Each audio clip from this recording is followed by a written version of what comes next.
I think need a little bit of a miracle. I cannot swim so good.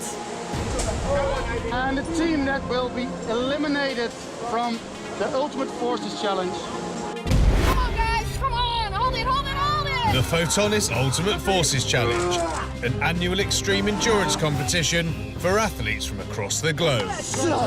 On the Indonesian island of Bali, 42 elite athletes push the limits of teamwork, tactics, and pure physical strength to prove who's the fittest of them all.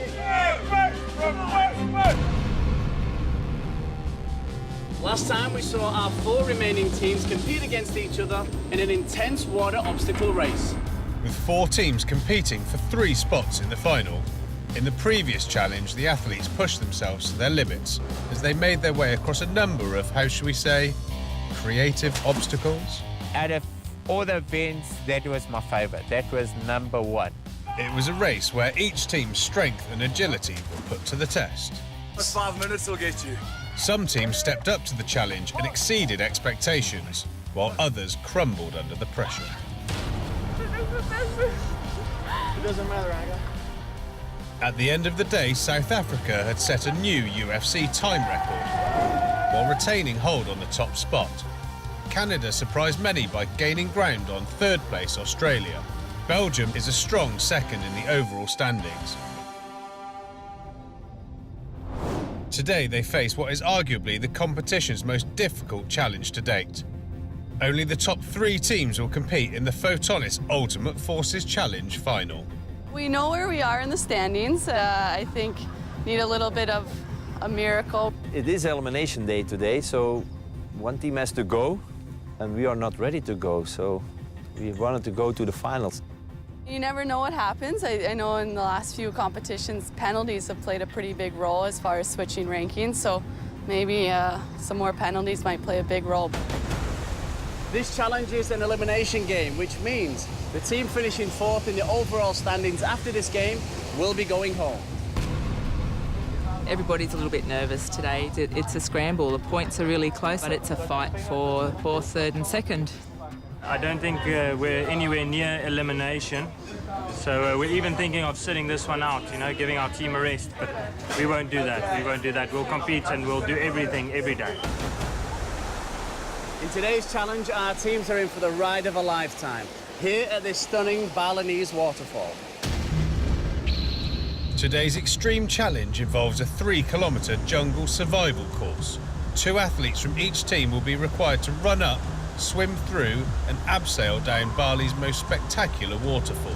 And of course they will have to do this with a few old friends for company. Small course, through the water, and there you have to go down. You abseil down just beside the waterfall. And the abseiling off a 35-metre cliff into water is a warm-up for the strenuous run. Then we had to run up the stairs all the way, oh man, must have been 150 stairs to the top of the waterfall again. For the last 300 metres of the race, the athlete will have to lug 2 sandbags against the current and over the finish line, neck deep in the rapids. At least the Balinese heat won't be a problem. It's quite heavy current, so it will be heavy. You have to do it with 2, and there are 2 sandbags, so work together, work together. That's the thing. On paper, the battle is between Canada and Australia for 3rd spot and a place in the final. But even with so much at stake, the Canadians remain in good spirits. When we saw the challenge, we all thought this was going to be the most fun challenge yet, and we all wanted to do it. So we drew straws. We grabbed 3 straws and 1 girl picked and then 1 guy picked because we thought that was the most fair way. We knew we were all capable of getting it done, and that was the way we decided to do it. Using an age-old scientific method of fate, it was decided that Matt and Carson would be responsible for keeping Team Canada in the game. To avoid elimination, they'll need both individual perseverance and then tactics to beat the only team standing in the way for a spot in the final, Team Australia. We knew we had to make a strong appearance in that event, and we definitely knew we needed a top time. It's a pretty cool challenge, so see what happens. And they're off. The first hurdle is simply getting out of the water.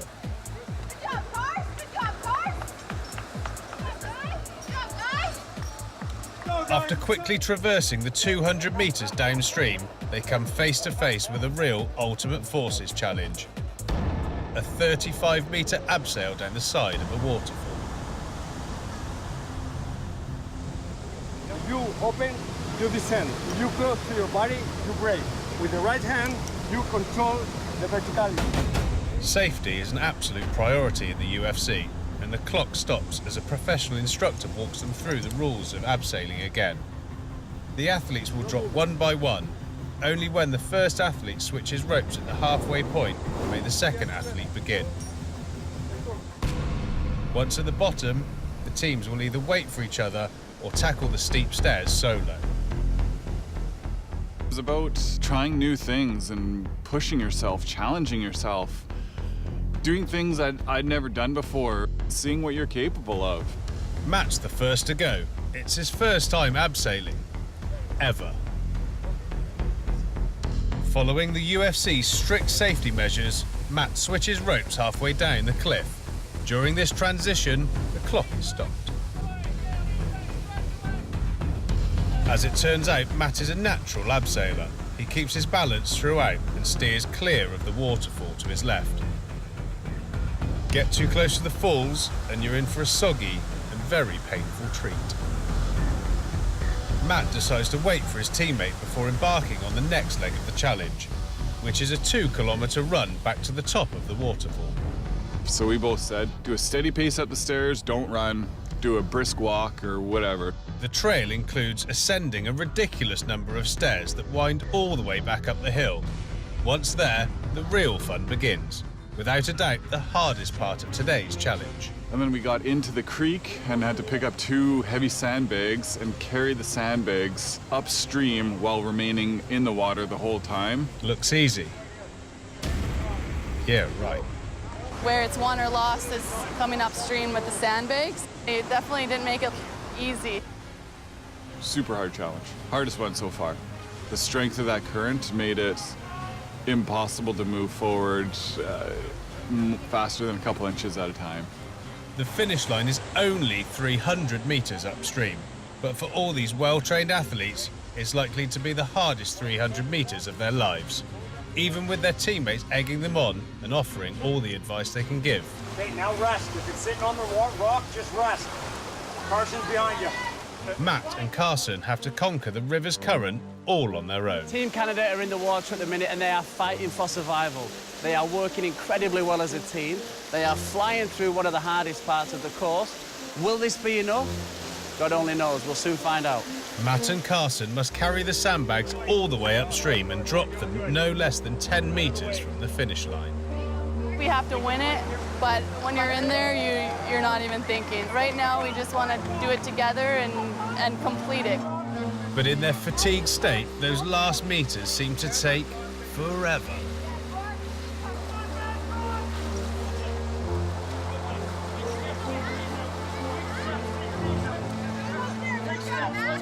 And finally, they've reached their finish line.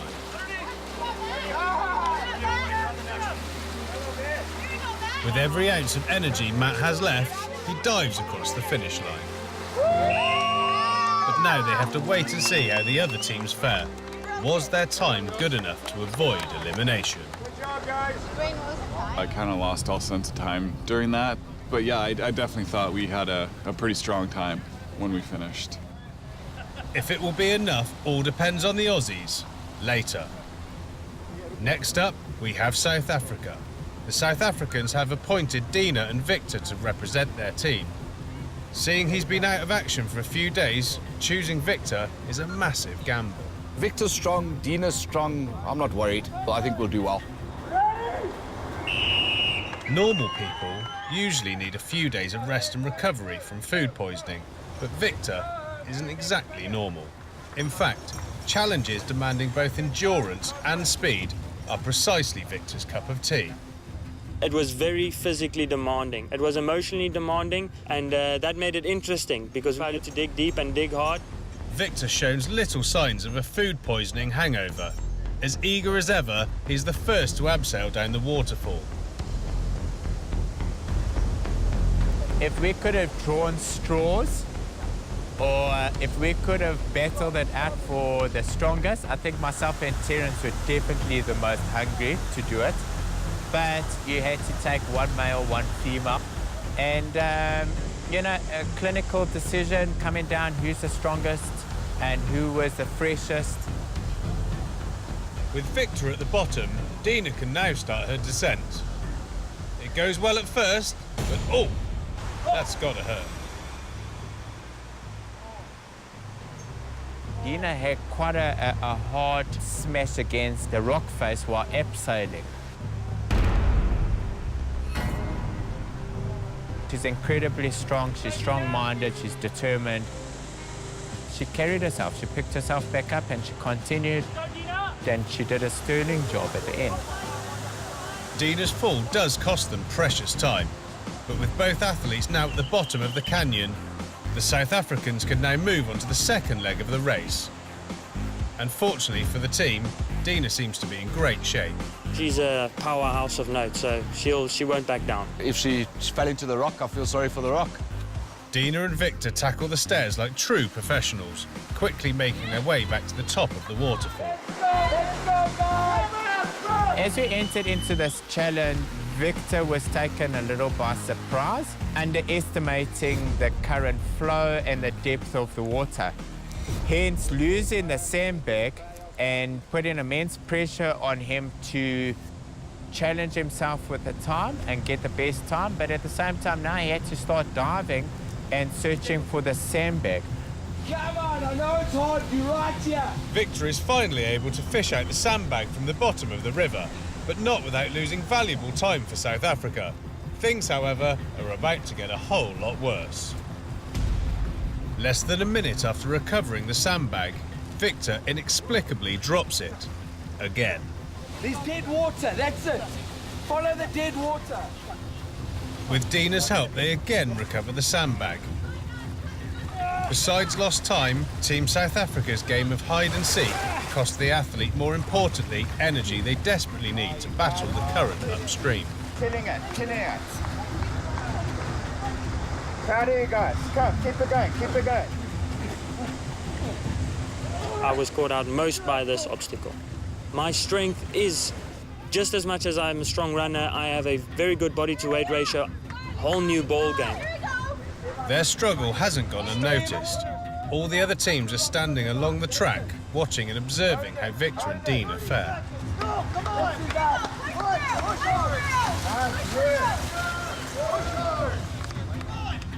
Come, guys. Just a few more meters to the finish line. And they're done. As usual, South Africa finished strong, but Dina's abseiling misstep and Victor's slippery hands cost the team much time. But with their place in the final already secured, they can afford a poor showing today. Oh, that's power. Next up, Team Belgium. The Belgians have chosen Bart and Eva to defend their second place standing. And while Eva is the logical choice for a challenge like this, she isn't as eager to compete as you'd expect. I don't like water challenges because I cannot swim so good. I was chosen one, so I have to do it. Bart, on the other hand, has all the right credentials to excel in this event. I will do this because I'm quite good with ropes. I'm a fireman, so I'm also in a rescue team in our department, so I do it often, almost every week. And it shows. No one before have reached the halfway stage quicker, with 2 great leaps, which is the start sign for Eva. Not quite at Bart's pace.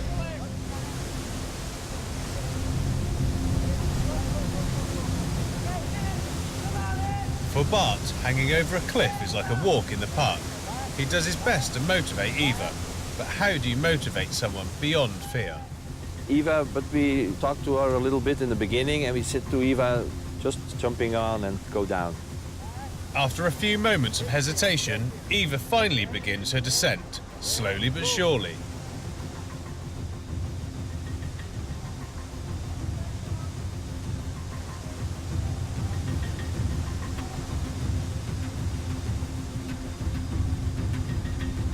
Halfway there, obviously Bart's already at the bottom. The second part starts well for Eva, but then things start to get slippery.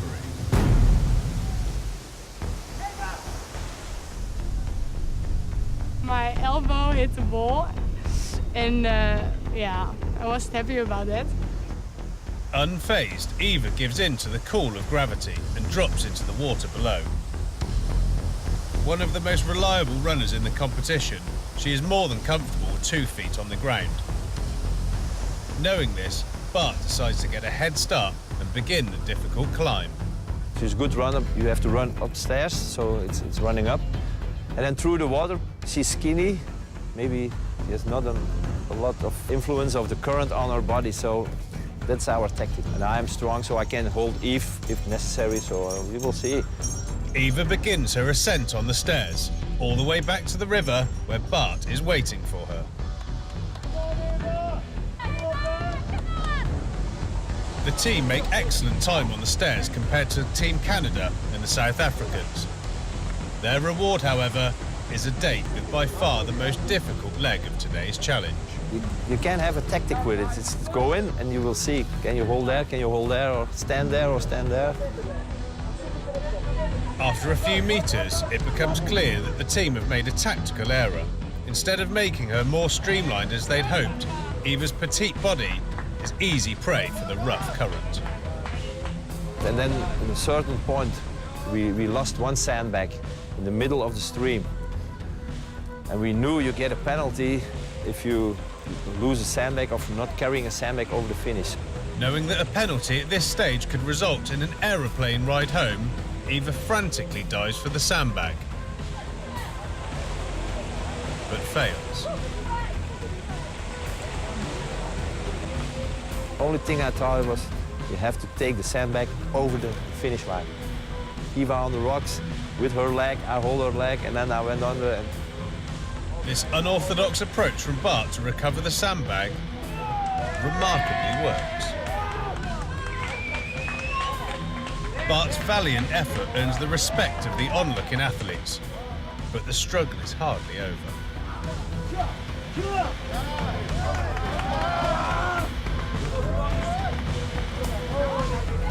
Really, as a team, Bart and Eva take on the last few meters of this excruciating race. It was a stupid thing. We lost the sandbag and then we lost a lot of time there. Fair enough, but anything is better than the 3-minute penalty they could have had by not fishing the sandbag out of the water. In a hell part. Really? With the Belgians safe on dry land, all eyes turn to the Australians. If they can post a quicker time than Team Canada, they'll secure a place for themselves in the final. It is possible that we could get knocked out. Anything could happen. Like underestimating the current, for instance. Like every team, the Aussies are struggling with the first few meters. We wasted time there just getting me out of the water. They do recover from the sluggish start relatively quickly and make their way over to the rocky terrain onto the waterfall. And as we've come over a rise, you can hear the roar of the water getting louder. Wayne decides to go first. Both athletes know that they hold the fate of Team Australia in their hands. Wayne's already gone ahead, so his big long legs, he was off and he'd already been clipped up and was gone. I couldn't see him, and I've come to the edge of the cliff and all I can see is how far down it is across the other side of the river and this waterfall following. I hate heights and I'm just focus, clip myself up, follow the instructions, step back, let her go. As easy as that. It was incredible. We had beautiful waterfalls splashing down beside me and just a big adrenaline rush. Like, it was amazing. Who would ever get that opportunity? I've been really, really lucky. And besides that, up to now, Wayne and Victoria are doing a great job with a steady pace. At least for now. The stair run wasn't as fun as I thought, but it was very, very pretty. Instead of waiting for Victoria, Wayne's strategy is to run ahead. Once atop the stairs, he's going to move the sandbags past the initial set of rapids to make the going easier for Victoria. Wayne was amazing. He negotiated our course up the channel. But in the back of his mind, that's a lot at stake. This is, of course, an elimination game, which means everything is riding on this. The guys are giving it their all, and this is going to be right down to the wire. We got our bags eventually to the front and straight back and under the finish line. That's it. Good work, Victor, and the go. Good work, Wino. But like we've seen so many times before, those last few metres are the most painful. Keep going. Hold up. Everyone has the feeling Wayne and Victoria made a great time, but is it fast enough to beat the Canadians? The moment of truth. Who will remain in the Photonis Ultimate Forces Challenge? And who will be going home? The number 3 in team of South Africa. South Africa's third place finish only adds to the tension. It can go either way. It's the final verdict. At number 1, team of Australia.